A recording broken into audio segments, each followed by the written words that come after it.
En province, une commission d'enquête parlementaire a été diligentée à Kwamutu, dans la province du Bandundu, question de s'enquérir de nouvelles sur les causes de la coalition entre une baleinière et un bateau de la Société congolaise des transports et ports sur la rivière Mai-Ndombe. Cette coalition a causé plusieurs morts et une situation humanitaire très inquiétante. Suivez ce reportage. La mort de plusieurs passagers au confluent de la rivière Mai-Ndombe et le fleuve Congo suite à la collision d'une baleinière et un bateau non loin du territoire de Kwamutu dans la province du Bandundu n'a pas laissé indifférente le président de l'Assemblée nationale, Aubin Minaku. Raison pour laquelle une commission d'enquête a été dépêchée sur place afin de s'enquérir de nouvelles sur la cause réelle de cette collision. Conduite par le député national François Bokona, la délégation s'est entretenue à son arrivée à Kwamutu avec la commission de crise mise en place par les autorités provinciales. Juste après, François Bokona et sa suite se sont entretenus avec les rescapés. Une enveloppe leur a été remise pour les soulager et leur permettre de rentrer à Kinshasa. À son tour, le délégué des rescapés a, au nom du groupe, remercié le président de la Chambre basse du Parlement pour son assistance en leur faveur. La délégation a aussi pris en charge le frais pour l'enterrement des morts repêchés dans la rivière. Elle a également promis de faire rapport au gouvernement pour que des dispositions soient prises afin que pareil cas ne se reproduise. Selon la loi des finances 2015, la Direction générale des impôts doit mobiliser pour l'exercice fiscal 2015 plus de 2 milliards de francs congolais. Pour réussir ces paris, les directeurs centraux et provinciaux de la DGI sont en séminaire pour réfléchir sur des actions à mener. Ces assises placées sous le thème « Les stratégies des actions pour la réalisation des assignations budgétaires » ont été ouvertes par le ministre Henri.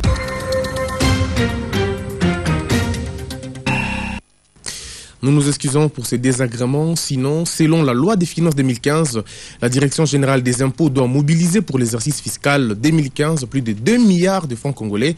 Pour réussir ces paris, les directeurs centraux provinciaux de la DGI sont en séminaire pour réfléchir sur des actions à mener. Ces assises placées sous le thème « Les stratégies et actions pour la réalisation des assignations budgétaires » ont été ouvertes par le ministre des Finances Henri-Yves Moulang. David Fidel Luzolo et bienvenue Magambo pour le reportage. C'est parti pour 4 jours d'intenses réflexions devant aboutir à l'élaboration des stratégies et actions pour la réalisation des assignations budgétaires de la Direction générale des impôts pour l'exercice 2015.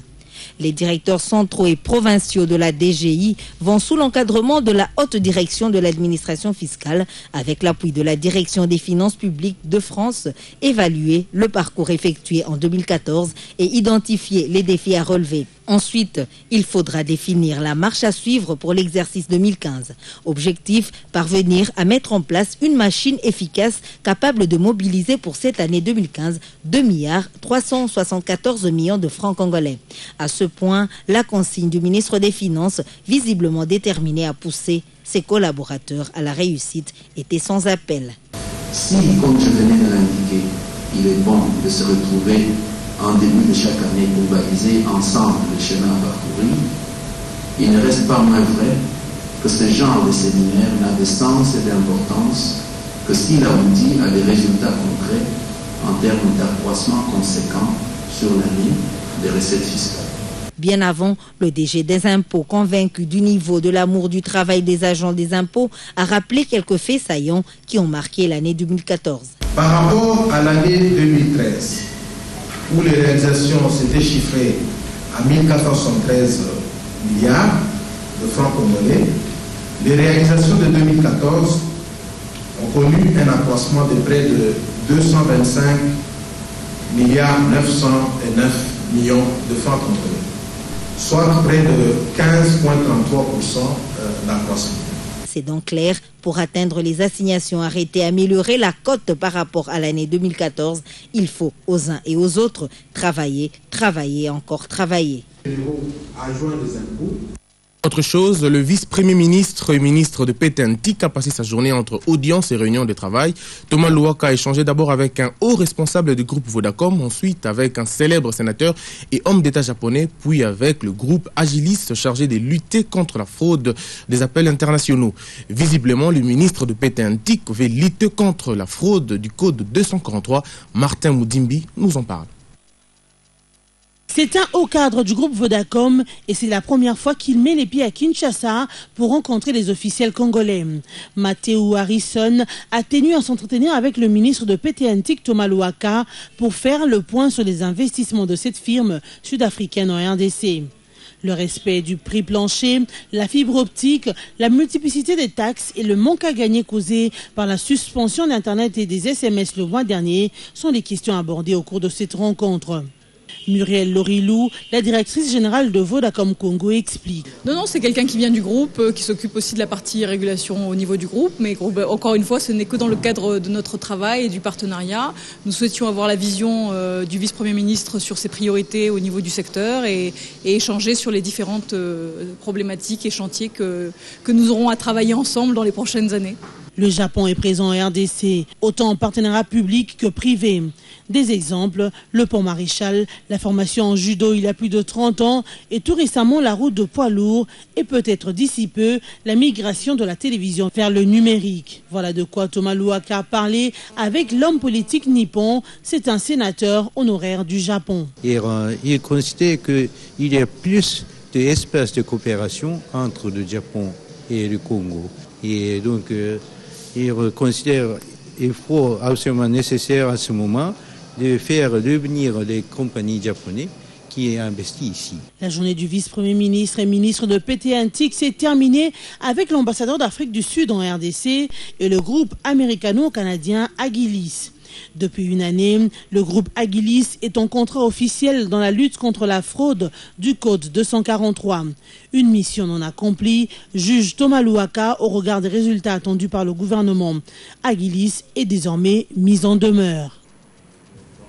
Les délégués et permanents syndicaux de l'intersyndicale nationale de l'administration publique menacent de convoquer une commission paritaire syndicat-gouvernement sur les différentes préoccupations des agents et fonctionnaires de l'État. Cette mise au point a été faite mercredi à l'issue d'une plénière convoquée à Kinshasa. Je vous prie de suivre. Le nous a répondu par le biais du ministre de la fonction publique comme quoi la commission paritaire va se tenir au courant du premier trimestre de l'année 2015, alors que le ministre de la fonction publique nous avait dit que la commission paritaire allait se tenir dans la première quinzaine du mois de février. Nous pensons qu'il y a contraste. Nous n'allons pas chercher quoi que ce soit, ce sont eux les propriétaires de ces pouvoirs. Nous allons les rendre compte et nous dirons ce que nous devons faire pour que la commission paritaire soit convoquée et qu'on examine leurs revendications afin d'accorder des solutions appropriées. Nous n'avons pas besoin de la grève. Nous n'avons pas besoin de paralyser l'administration publique parce que ce n'est pas ça la revendication des agents. Mais nous avons besoin que le gouvernement puisse nous inviter, qu'on s'assiette autour de la table afin qu'on puisse donner des solutions aux problèmes des fonctionnaires. C'est ça qui est important. L'heure fixée 8h30 par le ministre de la fonction publique et 15h30 pour les fins de service, je crois que cette heure-là est en violation même de la loi, donc du statut des agents de carrière des services publics. Parce que dans le statut des agents de carrière, il est dit que l'agent doit arriver à 7h30 et repartir de son boulot à 15h. Mais, ce faisant, il faudra que l'État aussi mette des moyens pour les agents, afin que les agents aient des moyens de transport, qu'ils puissent mettre soit des bus, soit payer des transports conséquents pour les agents. Agriculture à présent vers l'implantation d'une ferme agricole commune sur le site de Menkao à Kinshasa, fruit de la coopération bilatérale entre la RDC et l'Égypte par la réserve stratégique générale. Cette ferme produira des produits agricoles de première nécessité. C'est le résultat de la visite de travail de Nomba Mariam Ntita Wankenge, directrice générale de la réserve stratégique générale au Caire en Égypte. Encore une fois, suivez. La directrice générale de la réserve stratégique générale Ndona Mariam Ntita Wankenge a séjourné au Caire en Égypte. C'est ce jour qui n'était pas de tout repos a permis à Ndona Mariam Ntita Wankenge de tenir des réunions avec des partenaires égyptiens. Réunions à bâton rompu avec les chefs des départements de l'hydrologie, de la production agricole, des nouvelles technologies agricoles, production animale et autres pesticides fertilisantes. En sus, Ndona Marianne a échangé au cours de la réunion relative à la deuxième lecture du contrat inclusif. Elle a négocié l'implantation des structures de recherche de la conversion de l'énergie solaire en celle électrique ainsi que celle relative à l'étude du sol et des plantes. Résultat très satisfaisant pour la République, la directrice générale a signé avec le directeur de l'Agence agricole internationale un contrat portant implantation d'une ferme commune sur le site de Menkao à Kinshasa. Cette ferme comprendra 600 hectares et munie d'un certificat d'enregistrement au nom de la présidence de la République par la réserve stratégique générale interposée. Ndona Nsita avait aussi visité, non loin de la ville d'Alexandrie, une ferme agricole, question d'échange d'expérience. Ceci est fait dans l'optique de matérialiser encore et toujours la vision du chef de l'État Joseph Kabila Kabange dans le cadre de l'amélioration du social des Congolais. Révolution de la modernité oblige. Dans le secteur de la santé, c'est une bonne nouvelle pour les malades du sida. Une équipe de chercheurs américains vient de découvrir une substance capable de se protéger du virus sur une longue durée. L'expérimentation du composé SCD4IG a été publiée mercredi dans la revue scientifique Nature du sida. Fanny Anifa, Kassemwana et Clarisse nous en parlent.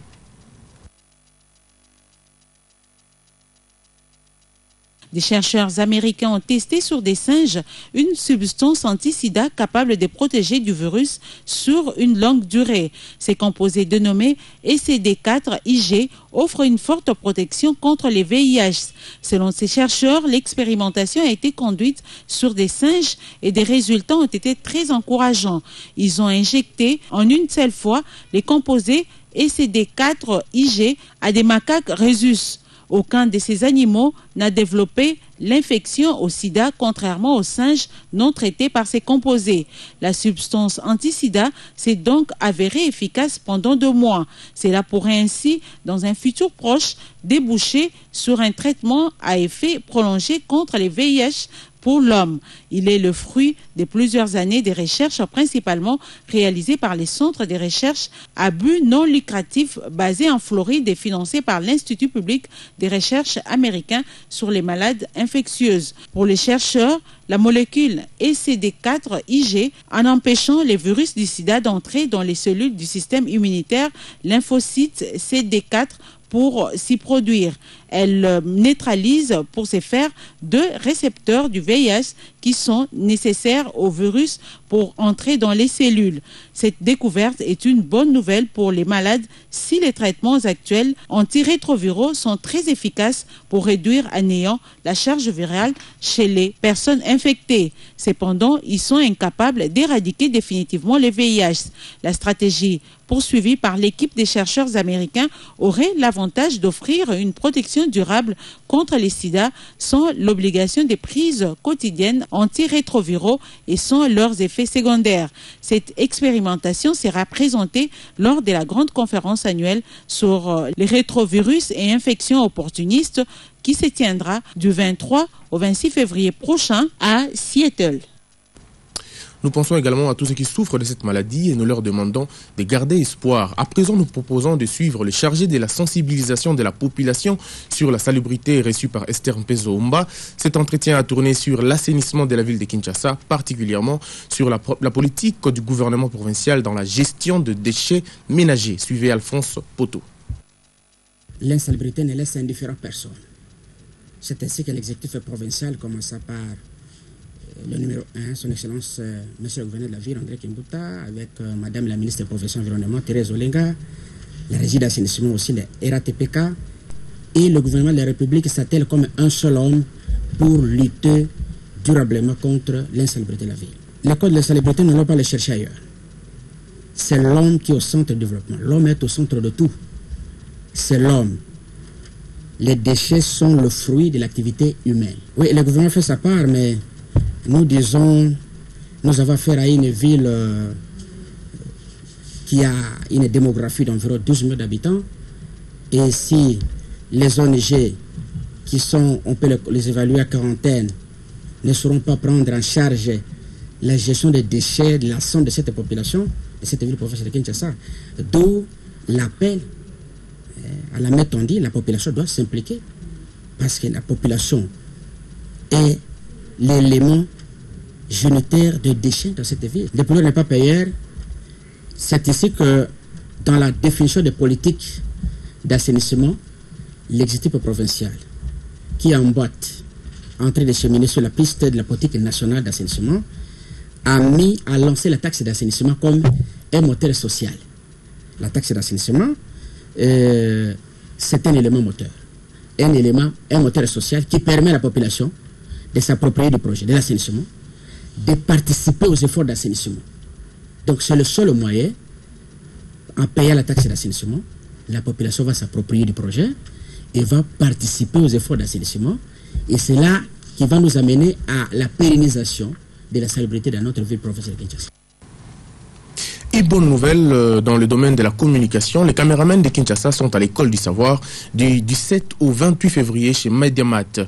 Moyennant $120, 10 jours de formation technique, pratique mais aussi théorique sont donnés aux preneurs de vue. Formation subdivisée en 5 jours par groupe. Mediamat, une firme belge installée en RDC depuis 20 ans, veut améliorer la qualité d'image dans la télévision congolaise. Suivez ces reportages. Pendant 10 jours, subdivisés en 2 semaines en raison de 5 jours par groupe, la firme Mediamat forme le caméraman à Kinshasa. Une formation sur les techniques et les créativités de base, ainsi que la production des documentaires. Bref, une formation théorique, mais surtout pratique pour avoir des preneurs de vue professionnels. On veut former, on veut augmenter la qualité de l'image, de la qualité des reportages, on veut augmenter. On écoute les gens, qu'est-ce que c'est leurs attentes de ces 5 jours, qu'est-ce qu'ils veulent apprendre. Il y en a des gens qui connaissent déjà très bien travailler avec les caméras. Qu'est-ce qu'ils veulent apprendre, qu'est-ce qu'ils ne comprennent pas de la technique de base, de théorie, de comme ça. Nous sommes là pour aider personnellement. On va avoir une sorte de menu personnel. Tu vois. Pour la petite histoire, Mediamat est une firme belge spécialisée dans la fabrication des émetteurs FM et télévision, des faisceaux et autres. Installée en RDC depuis 20 ans, Mediamat a enfin décidé de se lancer aussi dans les formations des opérateurs de prise de vue. On a commencé il y a 20 ans avec la radio et ensuite, après 10 ans plus tard, on a fait la télévision. On est vraiment spécialisé dans la haute fréquence, donc antenne et émetteurs. Là, nous sommes vraiment très forts parce qu'on a notre propre fabrication et on a aussi un grand service sur place. C'est ça qu'on veut faire. Maintenant, une fois que ce service est déjà fait pour les émetteurs, on veut améliorer nos services, mais ça sera pour la partie audio, vidéo, etc. À cause que le vidéo change vite et très vite aujourd'hui, on a pensé que c'était bien pour organiser des cours de caméra pour savoir ce qui se passe exactement avec des vidéos. Je pense que ça, c'est après 20 ans qu'on peut le faire. À la fin de cette formation de Mediamat dénommée Caméraman Pro, les caméramans participants recevront des attestations, preuve de leur apprentissage. À Kinshasa, Mediamat Pro est situé sur l'avenue Kassai numéro 49 dans la commune de Kintambo, dans l'enceinte de l'immeuble jaune. En province, le gouvernement provincial du Bas-Congo a procédé à l'indemnisation des propriétaires de maisons et champs dont les espaces ont servi à la construction de la carrière du village Boko Braza dans le territoire de Sekebanza. Richard Chakokanyengele nous fait le point.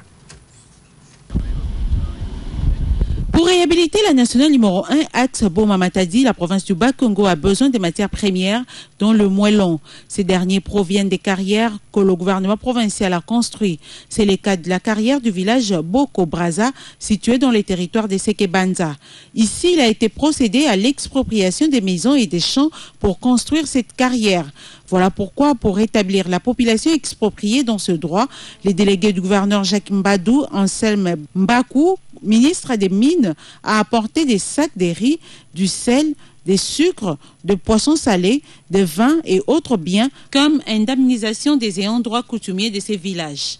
Le chef de l'État, le président Kabila Kabange, il a mis l'accent sur les travaux non pas de la réhabilitation, mais de construction de la route Boma-Matadi. Pour cela, nous avons déjà placé une carrière entre chinois grec 7 à Manterne, l'autre de Selma grec ici à Boko, parce qu'on fait une jonction. Cette route-ci qu'on va commencer, ça va avoir une largeur de 11 mètres. Donc, nous sommes venus ici parce que les travaux sont urgent. C'est pourquoi nous sommes venus ici précisément mais avant de commencer les travaux, le code minier a des exigences. Il faut d'abord répondre aux exigences de la population. En vue de l'accélération des travaux de construction, la nationale numéro 1, le gouvernement provincial a réussi à placer près de Matadi une carrière dont les travaux partiront de Matadi vers Boma et une deuxième carrière près de Boma dont les travaux partiront de Boma vers Matadi. Terminons avec cette brève sur l'église catholique romaine qui a commencé depuis mercredi son temps fort dans la liturgie. Les chrétiens ont entamé les carêmes avec mercredi des cendres. Les fidèles se sont rendus à l'église pour célébrer l'office au terme duquel le prêtre trace une croix sur leur front avec la cendre. Pendant 40 jours, les chrétiens vont s'exercer aux privations pour commémorer la passion et la mort de Jésus-Christ. Cette période sera couronnée par la fête des Pâques pour célébrer la résurrection du Christ sauveur de l'univers. C'est la fin de ces 12-13, mesdames et messieurs. Voici les rappels des titres. Il ne faut pas parler des divorces entre les deux partenaires qui sont pourtant déterminés à éradiquer les forces négatives dans l'Est de la RDC. C'est l'essentiel de la mise au point de la MONUSCO après la décision du président Kabila renonçant à son soutien dans les opérations militaires contre le FDLR. Il s'est ouvert depuis hier un sommet mondial sur la lutte antiterroriste. Plusieurs chefs d'État et les gouvernements du monde échangent sur le moyen de contrer les organisations terroristes.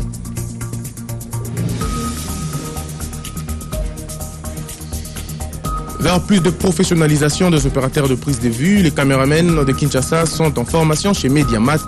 Une formation de 10 jours qui coûte plus de 100 000 francs congolais. Mesdames et messieurs, c'est par ici que s'achève 12-13. Merci de l'avoir suivi à Makuti Mpoko.